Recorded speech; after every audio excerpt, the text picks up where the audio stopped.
Olá, queridos, tudo bem? Vamos continuar? Mais uma aula gravada? Então vamos lá. A iluminação tá meio ruim, eu tive que improvisar meu celular ali para iluminar, porque já está ficando escuro. O que que a gente vai fazer agora? Olha só, eu achei melhor trabalhar com uma aula de resolução de exercícios. Por quê? Porque a gente caminhou muito na teoria de cordados, então lembra que a gente decidiu fazer toda a teoria juntos, de uma vez só. Então, para a gente não ficar muito tempo preso ou deixar um assunto muito grande para trás sem fazer, então eu vou ocupar essa aula para resolução de exercícios. Então a ideia é você pegar seu material, você dar um pause na minha gravação, você resolve os exercícios, depois você volta para corrigir. Não faça comigo, tente fazer sozinho. Se eu fizer na aula ao vivo, você vai fazer comigo e vai pegando as respostas. Então a ideia é me dar um pause agora e tente fazer sozinho, lembrando daquilo que foi visto. Se você não lembrar, marca, deixa em branco, ó, esse eu não sei, para você saber que ali você precisa buscar informação, ou comigo, ou assistindo aula de novo, ou numa leitura. Então, para ficar pontuado que você está ali com uma deficiência naquele ponto, tá bom? Tá, então nós vamos fazer assim, nós vamos fazer uma correção dos exercícios de cordados todos, para passar régua nesse assunto. Ok? Então a gente está finalizando esse assunto. Por que que eu não entro num assunto novo? Porque assim, ó, na frente, no setor B, ah, eu teria que começar um novo assunto, que são 3 aulas. Então, na minha cabeça, prefiro dessas 3 aulas na semana que vem. Então, aí hoje a gente trabalha só com bioenergética, que é um assunto um pouquinho mais puxado e a gente vê uma coisa só, tudo junto, comparando as 3 aulas. Então, não ia dar um assunto novo agora para a semana que vem. Então, essa é a minha justificativa. Então, vou passar a régua, terminar aquilo que a gente já começou, para não ficar muita coisa para trás, tá? Então, pega a sua apostila, eu vou abrir aqui o meu site, tá? E a apostila sua é a página 382 e a gente vai fazer essa resolução juntos depois de você ter tentado. Esse é o combinado, tá bom? Então vamos lá. O cladograma abaixo indica relações filogenéticas do grupo dos cordados. Então ele traz um cladograma, eu falei isso para vocês em aula, que isso é mega importante, a FUVEST gosta bastante. O que que a gente tem aqui, ó? A gente tem feiticeiras, lampreias, tubarões, sardinhas, atum, salmão, tetrápode. Tetrápode, 4 patas. Aqui vão entrar os anfíbios, répteis, aves e mamíferos. Ok? Muito bem. Aí, todos esses aqui, eles são vertebrados. Feiticeiras e lampreias são aqueles que não têm mandíbula. E o 4 que está aqui em cima, são os mandibulados, que envolve o 3, o 4 e os tetrápodes. O 2, o 3 e os tetrápodes, tá? Então, vamos lá. O número 1, 2, 3 e 4 do cladograma correspondem, respectivamente, a gnata é o 1, gnatostomado é o... Não, gnatostomado é o 4. Agnatus, o 1, Condrictis, o 2, Osteictis, peixes ósseos, o 3, e gnatostomados, o 4. Tranquilo, é sua classificação. 2 estudantes de biologia encontraram no mar, próximo à praia, um organismo que nunca tinham visto antes, mas que, pelos seus conhecimentos prévios, supuseram que poderia ser um porífera ou um urocordado. Ok? Porífera é um filo, urocordado é um protocordado, do filo dos cordados, subfilo protocordado, filo cordado. Como eles devem proceder para decidir a qual grupo pertence esse organismo? Então, o que que eles vão verificar? Se é uni ou pluricelular? Não, os dois são pluricelulares. Verificar se é um procarioto ou um eucarioto? Não, porque os dois são eucariotos. Descobrir se é séssil ou se desloca num substrato? Não, os dois são sésseis. Descobrir se ele é predominantemente aquático ou terrestre? Não, os dois são aquáticos. Letra E, verificar se possui tubo digestivo. Tá ok? Então, vamos lá. A evolução nos indica que organismos mais próximos tendem a compartilhar características que foram herdadas do seu ancestral. Essa é a explicação para que grupos morfologicamente tão diferentes quanto espera aí. Celular, como luminária. Essa é a explicação para que grupos morfologicamente tão diferentes quanto primatas, aves, peixes, assídeas e anfíoxos sejam agrupados em cordata. Considere esse grupo, cite 4 características compartilhadas por todos. Então, eu quero 4 características de cordados. Deixa eu aumentar um pouquinho. Indicando em qual fase da vida essas características são encontradas. Tá? Então, a gente falou de 3 na aula. A gente falou de notocorda, tubo neural dorsal e fendas branquiais. Podemos ainda falar de cauda pós-anal, tá? Que seria uma quarta. Então, vamos lá. Os animais do filo dos cordados apresentam em alguma fase do seu desenvolvimento essas 4 que eu falei para vocês. Tubo neural dorsal, notocorda, fendas na faringe, fendas branquiais e cauda pós-anal. Essas características surgem durante a organogênese, durante a neurula, e podem não persistir durante toda a fase do animal. Lembra que a notocorda, nos vertebrados, ela dá origem à coluna vertebral, tá? Muito bem. Exercício 4. A imagem abaixo mostra o esquema de um anfíoxo. Nós vimos um anfíoxo em aula. Eu coloquei lá no slide para vocês. Então, ele vai mostrar aqui para a gente, ó, uma estrutura 1, cauda pós-anal tá aqui. Uma estrutura 2, roxinho, e uma estrutura 3 aqui. 3 é fácil. Fendas branquiais. Quem que fica em cima, quem que fica embaixo? Tubo neural fica em cima, notocorda fica embaixo. Por isso que aquele desenho da neurula, que eu mostrei lá no slide para vocês, eu fiquei um tempo falando dele. Então, você tem que prestar bastante atenção, tá? Então, notocorda, é a notocorda, o de cima é o tubo neural e fendas branquiais é o 3, tá? Aqui ele só vai brincar com os números, então fica letra A. Coloca a legenda no seu desenho, tá bom? Agora a aulinha de peixes, que a gente já trabalhou em sala de aula, então vamos lá. Exercício 1. Durante uma aula sobre animais aquáticos, a professora de biologia colocou sobre a mesa do laboratório 5 arraias, 3 cações, condrictis, 2 carpas, 4 tainhas, um tubarão-lanterna, um filhote de golfinho. Meu, golfinho é mamífero. 2 cavalos marinhos, peixes, e 2 sardinhas.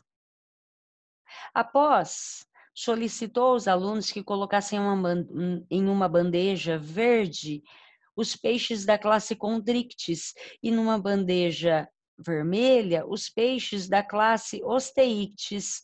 Na bandeja verde e na bandeja vermelha, na verde, 5, 6, 7, 8.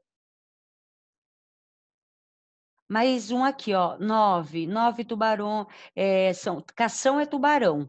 3, 4. Mais 5, 9, condrites. Tá? Então,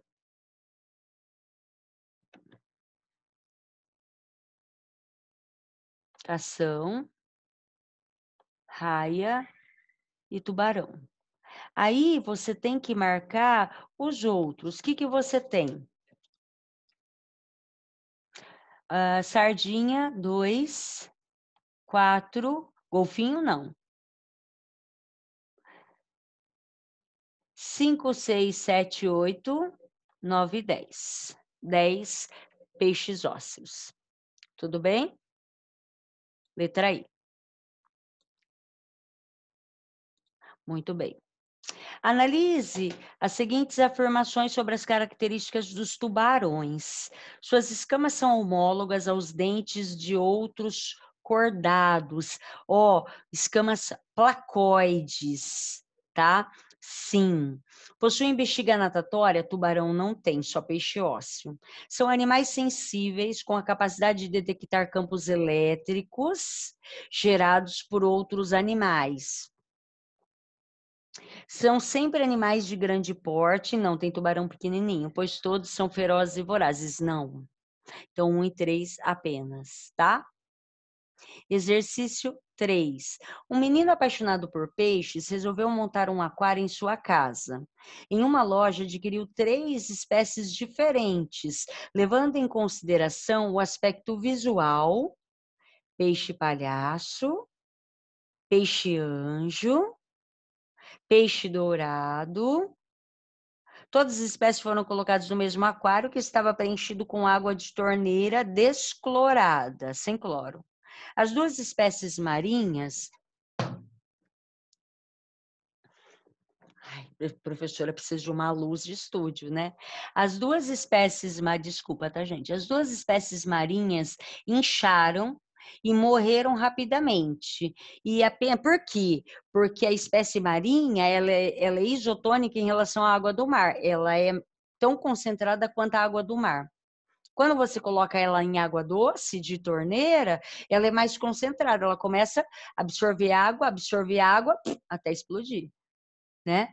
Então, vai inchar até morrer. Depois do ocorrido, o menino descobriu que os indivíduos das 2 espécies marinhas morreram porque a água do aquário funcionava como uma solução hipotônica em relação aos seus fluidos corporais, ocorrendo um desequilíbrio osmótico que causou um inchaço por absorção excessiva de água. Letra A.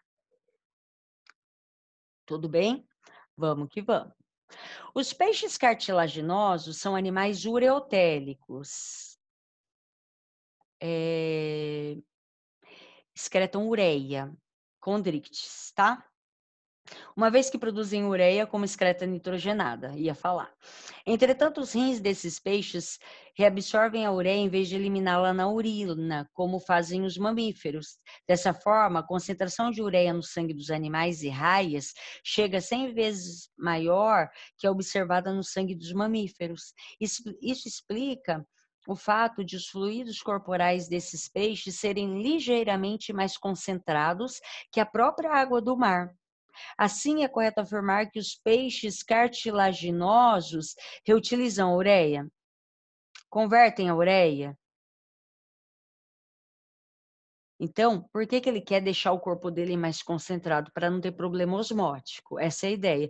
Então, por osmose, ganham água do meio e para evitar o excesso de água em seus fluidos corporais, os rins a eliminam pela urina, tá?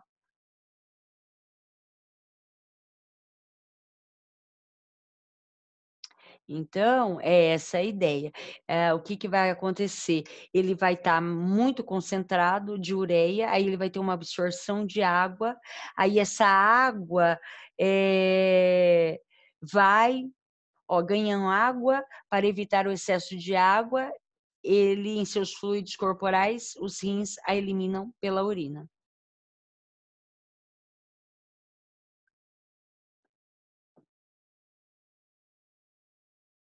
Tudo bem? Então, a ideia de ficar mais concentrado é para não ter problema osmótico. Então, vamos que vamos. Ai, que lindo, ó. Bonito, né? Então vamos que vamos. Então vamos lá. Os anfíbios representam o primeiro grupo de vertebrados que evolutivamente conquistou o ambiente terrestre. Apesar disso, a sobrevivência do grupo ainda permanece restrita a ambientes úmidos ou aquáticos devido à manutenção de algumas características fisiológicas relacionadas à água. Uma das características a que o texto se refere a Tá falando da ligação do anfíbio com a água, tá? Reprodução por viviparidade? Pelo contrário, a reprodução é na água, por isso que precisa da água. Viviparidade é gerar dentro. Respiração pulmonar nos adultos? Não. A respiração tem respiração pulmonar, mas eu tenho respiração cutânea. Regulação térmica por endotermia? Não, são animais de sangue frio. Cobertura corporal delgada, delgada significa fina e altamente permeável, úmida. Sim, tá? Então, letra D, tem ligação com a umidade. Surgidos há 370 milhões de anos, os anfíbios apresentam inovações evolutivas que permitiram a eles tornarem-se os primeiros vertebrados a colonizar o ambiente terrestre, passando apenas parte da vida no meio aquático. Apesar disso, alguns aspectos fisiológicos limitam a sua distribuição. Por exemplo, no Brasil, existe uma diversidade menor de espécies na região sul. A característica adaptativa que limita a distribuição geográfica desses organismos é porque. Então, lembra que é animal de sangue frio. Eu não posso ter esse animal num ambiente muito frio, senão ele congela. Presença de embriões protegidos por ovos? Não, o ovo é desprotegido. Por casca calcária, né? O ovo ambiente é bem frágil. Ocorrência de metamorfose na fase de girino? Não tem ligação. Incapacidade de controle interno da temperatura, controle a endotermia, tá bom? Então, são animais que variam de acordo com o ambiente. Letra C, ele vai congelar. Então, vamos lá. Leia os versos da música Águas de Março, de Tom Jobim, para responder a questão. É pau, é pedra, é pau, é pedra, é o fim do caminho, é um resto de toco, um pouco sozinho, e assim por diante. Não vou cantar não, dá vexame.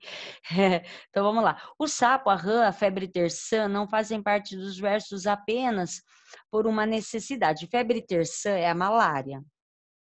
Lembra que a malária, ela é produzida, chega para o homem através de um pernilongo que se desenvolve na água também. Então, provavelmente tem a ver com isso. Águas de março, parari, parará. Então, vamos lá. Cessidade também tem relação com as chuvas, que caem na região de clima tropical. Sobre o sapo e a rã, referidos na letra de Tom Jobim, é correto afirmar que a malária é um protozoário, tá bom? Fazem parte de um mesmo táxon o sapo e a rã, anfíbio, classe, ao mesmo tempo que diferem das categorias taxonômicas abaixo deste. Então, o sapo e a rã, mesma classe. O que está abaixo, ordem, família, gênero, espécie, muda. Por isso que são animais diferentes, tá bom? Lembra do reficofage. Então, vamos lá. Os anfíbios constituem um dos grupos de animais com maior número de espécies ameaçadas de extinção. Entre outras razões, isso ocorre porque eles são suscetíveis à contaminação por substâncias nocivas e à infecção por fungos. Os anfíbios apresentam tal suscetibilidade porque têm pele úmida. O fungo gosta de umidade, então nem precisa pensar muito. Letra D, tá? Os primeiros vertebrados que conquistaram definitivamente o ambiente terrestre foram os... conquista répteis, que possuem o quê? Eu tenho fertilização externa? Não, porque eu preciso de fertilização interna para ocupar o ambiente terrestre. Então, ovo com casca, letra D. Conquista de ambiente terrestre. A gente vai sempre no alvo, tá? Alguns laboratórios desenvolvem fitas adesivas com o princípio da lagartixa, elas aderem sem cola e não deixam resíduo. O segredo está na especialização do revestimento dos dedos, olha que legal, dos répteis. Aliás, é justamente na pele desses animais que está uma das vantagens para a conquista definitiva do meio terrestre. A sinalha alternativa que indica na pele. Então, epiderme fina, não. Epiderme adaptada à respiração cutânea, não. Ambiente úmido. Epiderme impermeabilizada por grande quantidade de queratina. Lembra que a queratina ela retém a água dentro da pele. Então, vamos lá. Uma professora explicava a seus alunos que a transpiração contribui para o controle da temperatura corporal e que os desodorantes antitranspirantes apresentam em sua composição sal de alumínio, o qual obstrui os ductos sudoríparos, impedindo a saída do suor. Um dos alunos perguntou à professora o que aconteceria se uma generosa dose de desodorante antitranspirante fosse borrifada no corpo de uma barata e no corpo de uma lagartixa. A professora desaconselhou o experimento em razão dos maus tratos aos animais, cruel, né? E explicou que caso fosse realizado, considerando os sistemas respiratórios desses animais, o que vai acontecer? Então, espirra na barata. Lembra que a barata respira por traqueia? Você vai entupir todos os buraquinhos, ela vai morrer asfixiada. A lagartixa já não, porque a pele é impermeável, toda queratinizada. Então, a lagartixa sobreviveria e a barata morreria por falta de oxigênio em suas células. Tá bom? Então, vamos lá. O próximo exercício é para a gente colocar V ou F, tá bom? Então, vamos lá. A gente tem 16. O surgimento das patas a partir de nadadeiras lobadas dos sarcopterídeos forneceu um eficiente mecanismo de locomoção nos vertebrados terrestres. Sim, verdade. A fecundação interna e adaptação, onde o desenvolvimento do embrião ocorre dentro de um ovo com casca, juntamente com seus anexos embrionários, foram importantes para a colonização dos répteis ao ambiente terrestre. Verdade também, tá? Vamos ver o que está errado nas outras. Vou pegar minha caneta para ir riscando para vocês, certo? Então vamos lá. A pele dos anfíbios recoberta por escama. Não, a pele é delgada, úmida, ok? Ai, deixa eu jogar para cima aqui. Eita, nós. Aqui. Oxe, tem a 4. Ah, tá. A 4 foi certa. Então vamos lá, para cima. Todos os anfíbios possuem mecanismo de respiração exclusivamente pulmonar, não é exclusivamente pulmonar.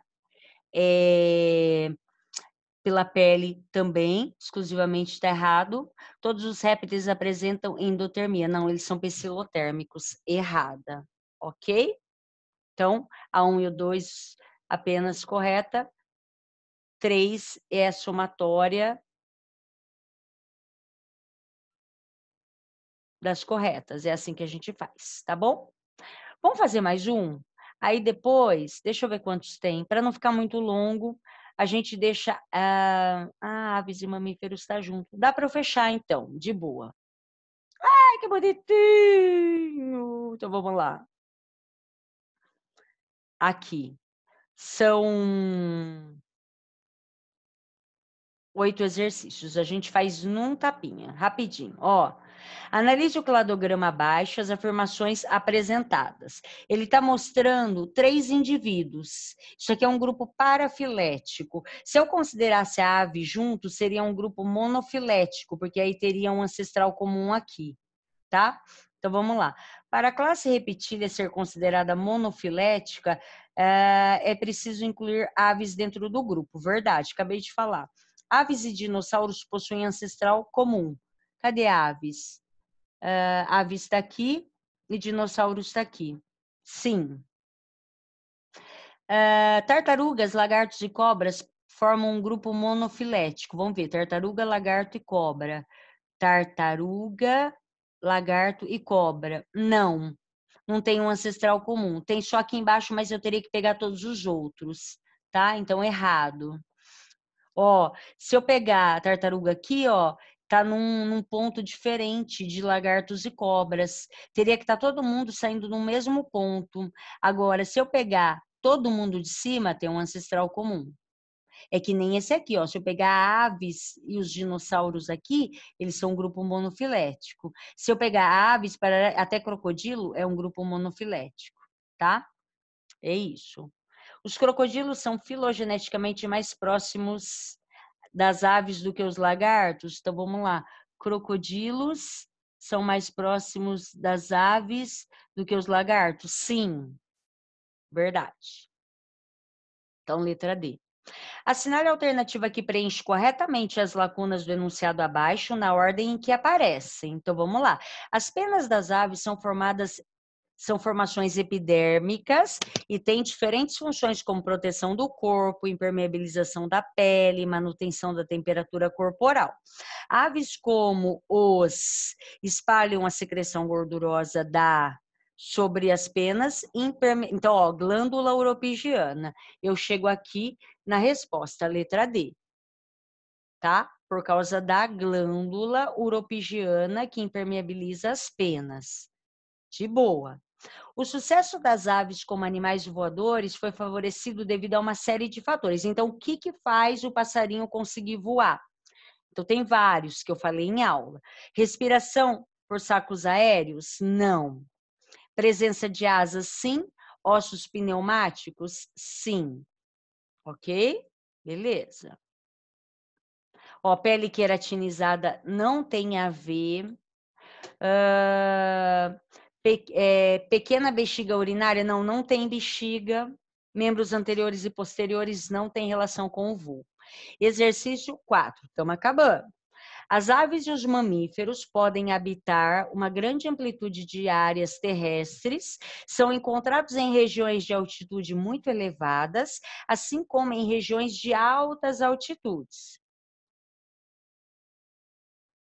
Ele falou a mesma coisa, são encontradas em regiões de altitudes muito elevadas, assim como regiões de altas latitudes, beleza. Altitudes e latitudes.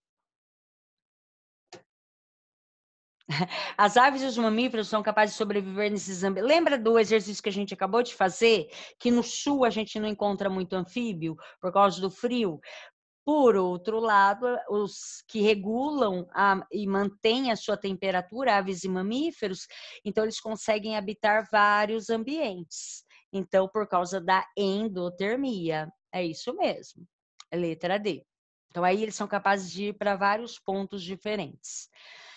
Exercício 5. Na vida real não existem animais que são agentes secretos, mas o ornitorrinco, representado na figura do desenho, Phineas e Ferb, nunca assisti, guarda muitos segredos e curiosidades. Esse animal, de aproximadamente 60 centímetros, que aparece uma mistura de lontra, pato e castor, resultou em um ser único em vários sentidos.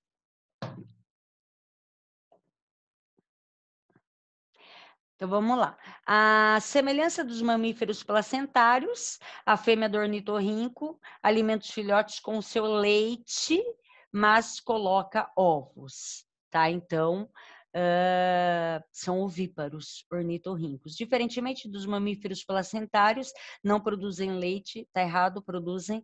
A semelhança dos mamíferos placentários, os embriões dos ornitorrincos alimentam-se exclusivamente do vitelo acumulado no ovo, mamíferos placentários não. Então, diferentemente dos mamíferos placentários, aí ficava certo. Diferentemente dos mamíferos placentários, o ornitorrinco apresenta autofecundação? Não, tá? Vamos lá, finalzinho. Na natureza, a gordura nem sempre representa um problema. Ao contrário, ela pode funcionar como isolante, ajudando os animais endotérmicos a manter constante a temperatura corporal. Essa característica da gordura aparece em quem? Quem tem a gordura ao redor do corpo, no panículo adiposo, na hipoderme, que é aquela terceira camada do nosso tegumento que controla a temperatura corpórea e também a reserva de alimento, aves e mamíferos, somente, tá? Então vamos lá, 7. Na figura abaixo, os números à esquerda indicam a porcentagem da diferença entre os DNAs de primatas superiores, os números à direita, uma estimativa dos milhões de anos transcorridos desde que eles tiveram um ancestral comum. Então, aqui a diferença, à medida que vai subindo, vai diminuindo a diferença e vai ficando parecido. milhões de anos atrás. Chimpanzé, ser humano bem próximo, depois gorila, depois orangotango. Então, as semelhanças, estão vendo? Humano está no mesmo ramo que os dois chimpanzés. Gibão está bem longe, ó. Ele é bem diferente mesmo.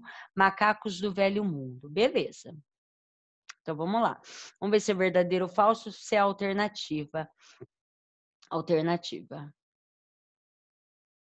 É só olhar ali, tá? O parentesco entre humanos e chimpanzés é mais próximo do que o de qualquer um dos dois macacos do velho mundo, verdade. Gorilas e chimpanzés são mais similares entre si do que com os outros humanos. Não, os chimpanzés estão perto dos humanos, depois vem gorila. Falso. Humanos, gorilas e chimpanzés são equidistantes. Não. Humanos e chimpanzés estão próximos. Depois tem gorila pertinho também. Falso. A distância genética que separa os humanos dos chimpanzés é menor do que a existente entre as duas espécies de gibões encontradas na figura. Onde que está a diferença de gibão? Ó? Tá bem aqui. E a diferença, né, entre humano e chimpanzé, vamos lá, a distância genética que separa humanos dos chimpanzés é menor do que a existente entre as duas espécies de gibões na figura.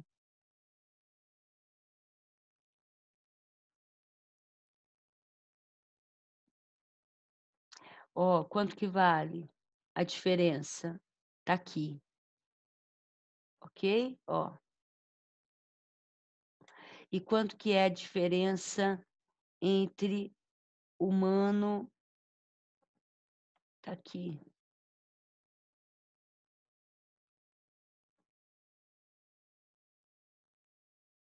Você vai pegar um quadrante, tá? E aí a diferença entre os dois, na verdade a gente vê aqui, ó, tá vendo? Vai dar 1%. E é dos dois, eles estão tudo isso aqui, ó, de diferença. Por que que o do chimpanzé e do humano a gente só pega ali? Porque ali já surge o outro, tá? Agora, se eu pegasse a diferença entre esses dois, seria isso aqui. Aí, das duas espécies de chimpanzé, tá? Assim que vê. Então, verdadeiro. Vamos para a última? Simbora. Para responder à questão, analise as informações do gráfico.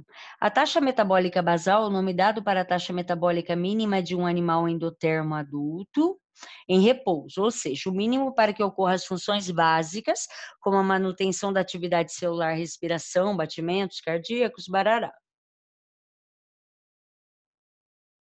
O gráfico abaixo representa a relação da taxa metabólica basal com o tamanho do corpo de alguns animais endotérmicos. Então, ai, essa luz fica apagando, os amores, do meu celular.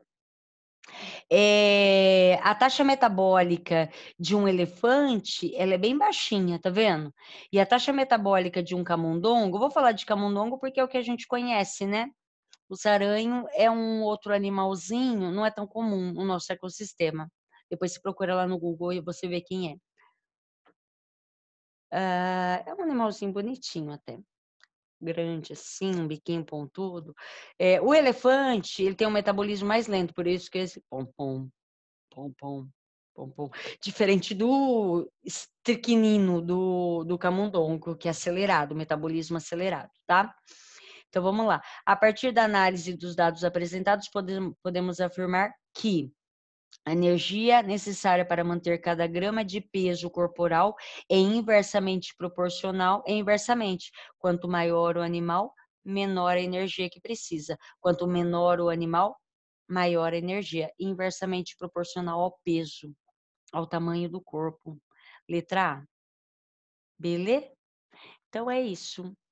Eu fiz meio correndinho, porque senão fica muito prolongada a aula e não dá no tempo que vocês têm para resolução. Então, a ideia é essa, é vocês terem feito antes e depois corrigirem. Tá bom? Beijo, fiquem com Deus e até mais. Até breve!